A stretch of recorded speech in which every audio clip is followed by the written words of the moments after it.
I want to speak today on the nature of evil. We're gathered today under crushing darkness. On Tuesday, less than 300 miles away, an evil man murdered 19 children and 2 teachers. Within hours, I was on a plane back to Texas from Washington, and I spent the entire next day in Uvalde. There I sat down with law enforcement, with local officials, and I joined in a community prayer vigil that evening as the entire community was reeling from the shooting. We prayed together and we cried together, mourning the unspeakable losses that have shaken the Uvalde community and that have gripped our entire nation. There are no words to describe a monster who enters a school and murders little children. 19 little kids. 19 families in Uvalde who lost their little boys and their little girls. 2 families of teachers who aren't here with us anymore. Now, some may be naive enough to confuse their virtue signaling with real solutions, but most are engaged in the most cynical kind of politics.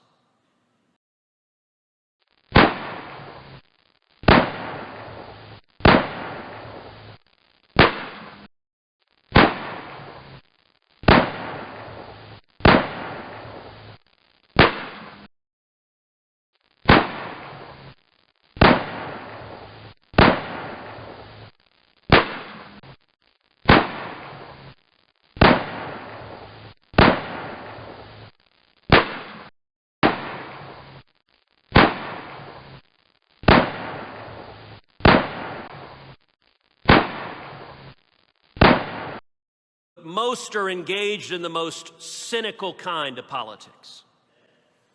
As President Obama did this week, quote, "It is long past time for action, any kind of action. Do something," they demand. And here, perhaps to the surprise of some, I emphatically agree. There have been too damn many of these killings, and we must act decisively to stop them.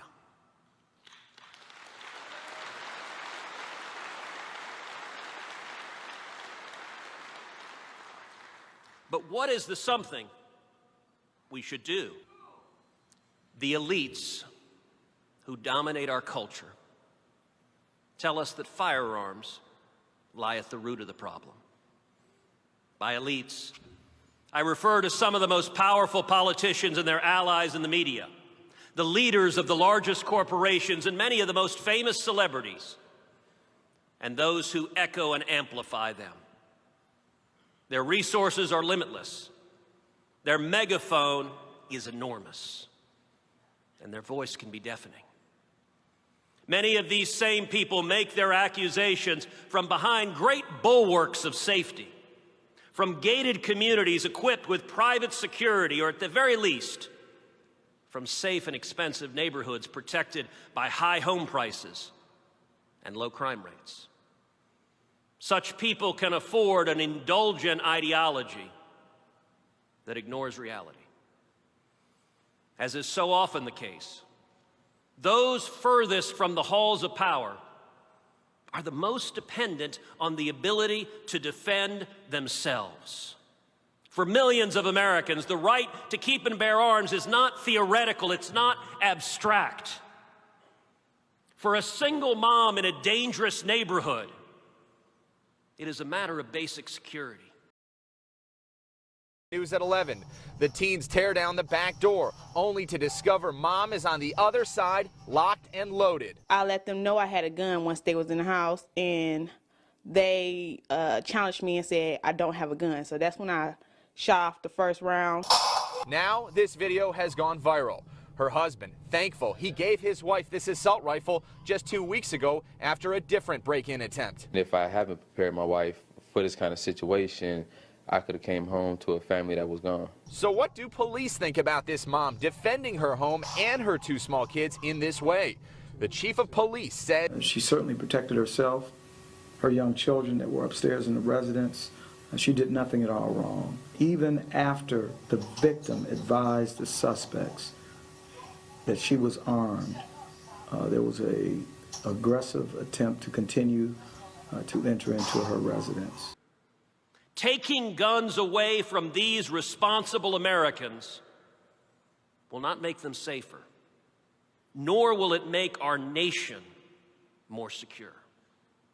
In an age where elites embrace defunding the police, when homelessness runs rampant, when gangs dominate entire communities, and when radical district attorneys refuse to prosecute violent crime in cities across America, rarely has the Second Amendment been more necessary to secure the rights of our fellow citizens.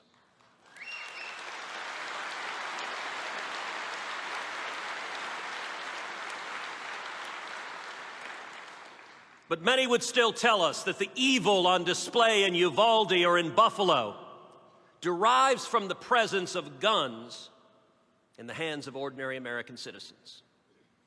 It's far easier to slander one's political adversaries and to demand that responsible citizens forfeit their constitutional rights than it is to examine the cultural sickness giving birth to unspeakable acts of evil. It's far less comfortable to ask why despair and isolation and violent hatred is so prevalent in America. It requires a sick soul to drive a truck into a crowded sidewalk, to plant a bomb at a marathon, or to fly a plane into a building. It requires a sick soul to open fire in a movie theater, or in a church, or in a school. A speeding automobile in the hands of a madman is deadly, as is a jet airplane. Tragedies like the events of this week are a mirror, forcing us to ask hard questions, demanding that we see where our culture is failing. Looking at broken families, absent fathers, declining church attendance, social media bullying, violent online content, desensitizing the act of murder in video games, chronic isolation,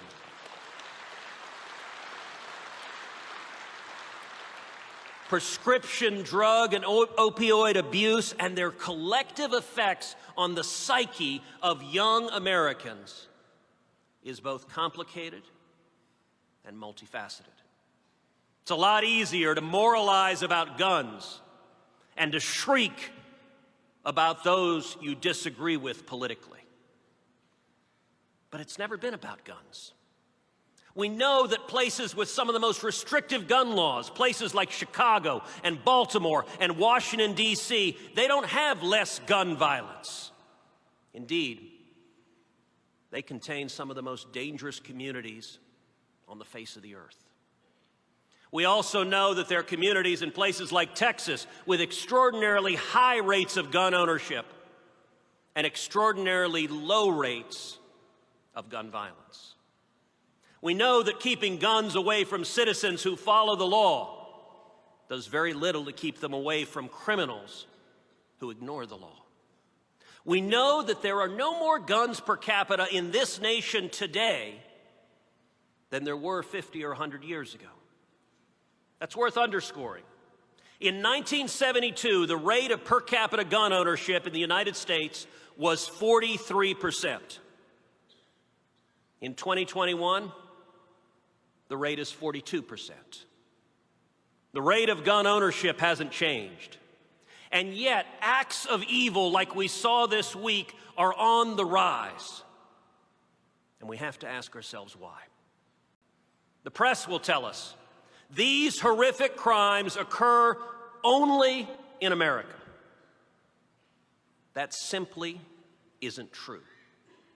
The data show, according to the Crime Prevention Research Center, quote, out of the 101 countries where we have identified mass public shootings occurring, the United States ranks 66th in the per capita frequency of these attacks and 56th in the murder rate. But to be clear, one is one too many. We know that many of these who seek to commit the most heinous crimes, they're isolated from human contact. They're living a virtual life in the absence of community and faith and love. None of that excuses their heinous acts. None of that reduces the evil of their deeds. But these are questions we have to answer if we want to rescue our country. I ask these cultural questions because mere technocratic solutions, the acts of legislators or of government regulators, will not alone solve what ails us. And those who proclaim that it will are not telling you the truth. They are demagoguing for political gain. There have been too damn many of these killings, and we must act decisively to stop them.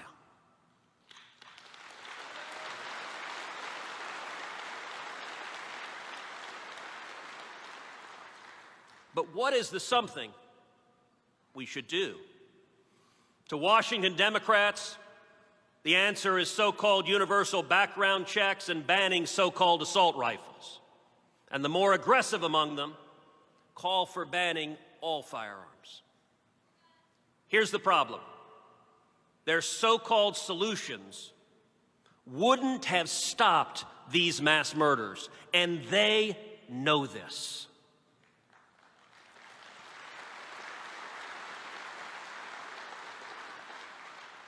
The Uvalde shooter, and I won't use his name, and nor should anyone else, he should fade into eternal anonymity.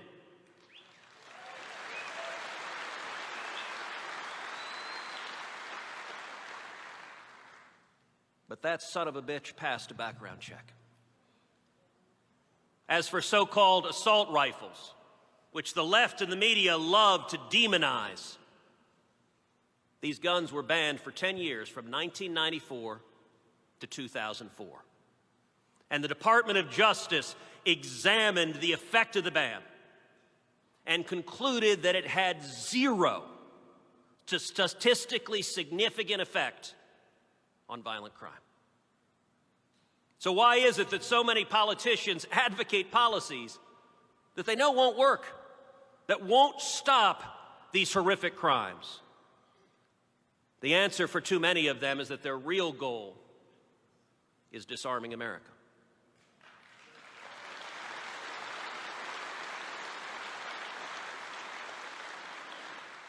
They point gleefully to other countries that have disarmed their citizens while overlooking the rise in crime and sexual assaults that has repeatedly followed.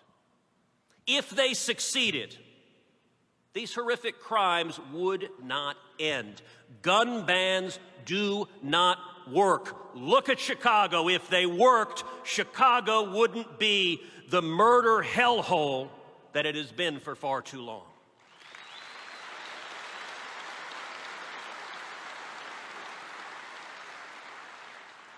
And the reason is simple. The law-abiding citizens follow the law.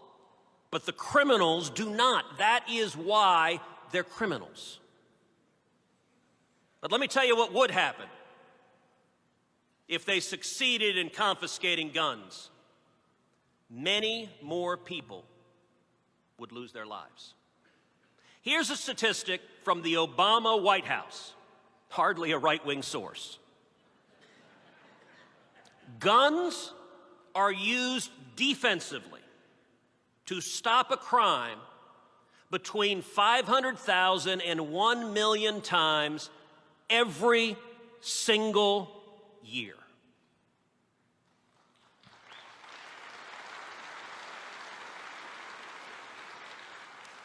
That means if the left disarms America, those crimes would no longer be stopped.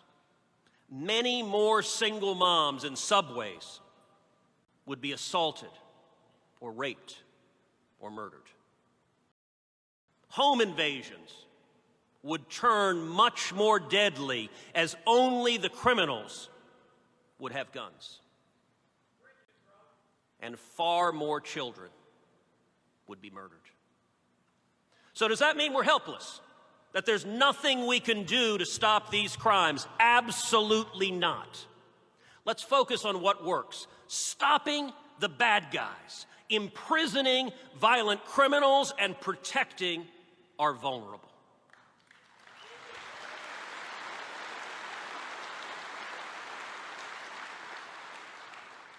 In 2013, I introduced legislation called Grassley-Cruz.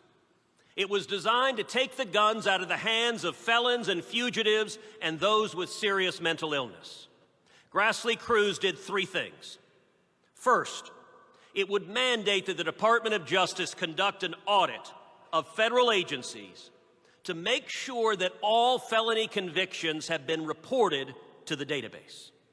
Second, Grassley-Cruz would create a gun crime task force at the Department of Justice, specifically to prosecute felons or fugitives who try to buy firearms illegally.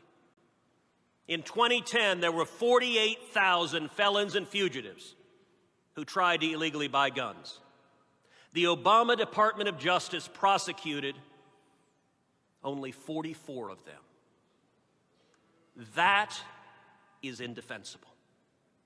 Third, Grassley-Cruz would have authorized $300 million for school safety improvement grants to harden our schools. When Grassley-Cruz came to the Senate floor for a vote in 2013, 52 senators voted yes, including 9 Democrats. It was the most bipartisan piece of comprehensive legislation before the Senate. So why didn't Grassley-Cruz pass into law if a majority of the Senate voted for it? Because Harry Reid and Chuck Schumer and the Democrats filibustered it. If you want to talk about policy proposals that could have stopped at least some of these mass murders, Grassley-Cruz is a perfect example. Take Sutherland Springs. There, it was already illegal for the shooter to purchase firearms, doubly so, because he was a felon and because he had a domestic violence conviction. So how did he get his guns? Because the Obama Air Force failed to report his felony conviction to the database. And so he passed the background check. If Grassley-Cruz had passed, if the Democrats hadn't filibustered it, then the DOJ audit would have presumably caught his felony conviction. And the Gun Crimes Task Force would have prosecuted him for the felony of lying on the background check form. That would have meant that that monster would have been sitting in a federal prison instead of murdering 26 innocent people in that beautiful sanctuary. To this day, I don't know if any reporter has asked even a single Democrat why they filibustered bipartisan gun violence legislation that could have made a real difference saving lives. So what about Uvalde? Well, part of Grassley-Cruz was $300 million to upgrade school security, because we've seen a tragic pattern repeat. When I sat down with the families at Santa Fe, we discussed how that monster had entered through an unlocked back door, how he'd been able to make it to a classroom unimpeded and murder innocent children. We also know that there are best practices at federal buildings and courthouses where, for security reasons, they limit the means of entry to one entrance. Schools, likewise, should have a single point of entry.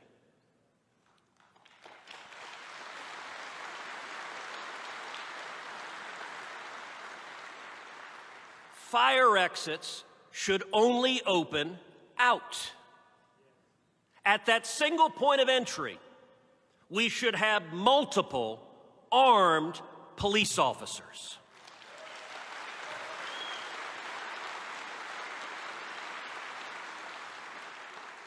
or, if need be, military veterans trained to provide security and keep our children safe.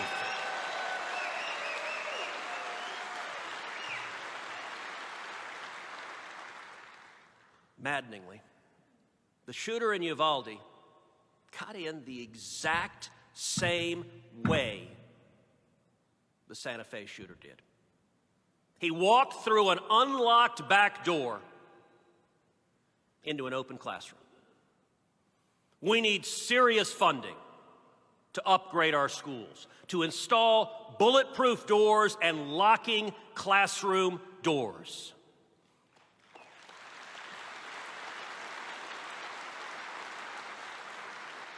And to hire law enforcement to protect our most precious asset, our children.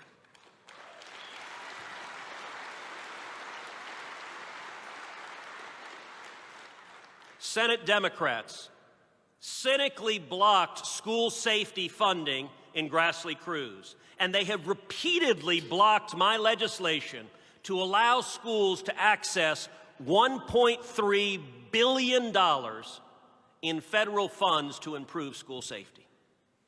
Had Uvalde gotten a grant to upgrade the school security, they might have made changes that could have stopped this shooter and killed him at the single point of entrance with armed law enforcement there on the ground before he hurt any of these innocent kids and teachers.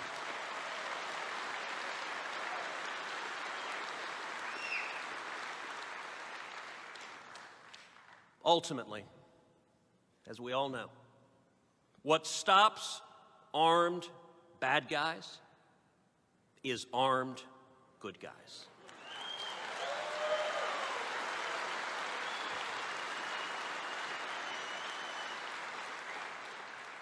Like Stephen Williford, the heroic plumber and NRA rifle instructor who grabbed his AR-15 and ran barefoot to stop the murderer at Sutherland Springs.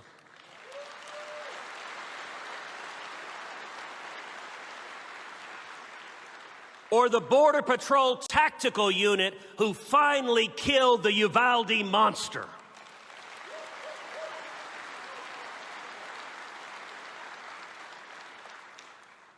And that's why the media's cynicism and dishonesty on this topic is so pernicious.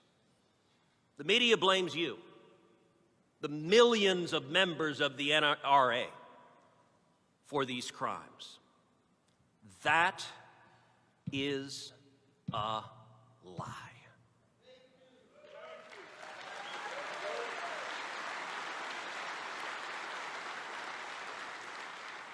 Nobody here has committed these kinds of unspeakable crimes. Everybody here is horrified, utterly horrified by these mass murders. But more importantly, it is the law-abiding patriots here, like Stephen Williford, who over and over and over again step up and risk their lives to stop these depraved lunatics.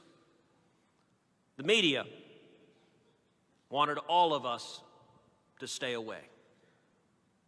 But you are not the cause of this evil. Instead, you are fighting to defend the Bill of Rights, to keep people safer in their homes and on the subway, to protect our families. You are the veterans, the law enforcement members, the courageous men and women who rise to defend your fellow neighbors. We must not react to evil and tragedy by abandoning the Constitution or infringing on the rights of our law-abiding citizens. Now is not the time to yield to panic or intimidation or fear. Now is not the time for lies. It is not the time for empty political gestures. Now is the time for unity. Now is the time for love. And now is the time for action to protect our rights, to stop those with evil in their hearts, and to do everything humanly possible to protect our children and to protect our families. God bless you.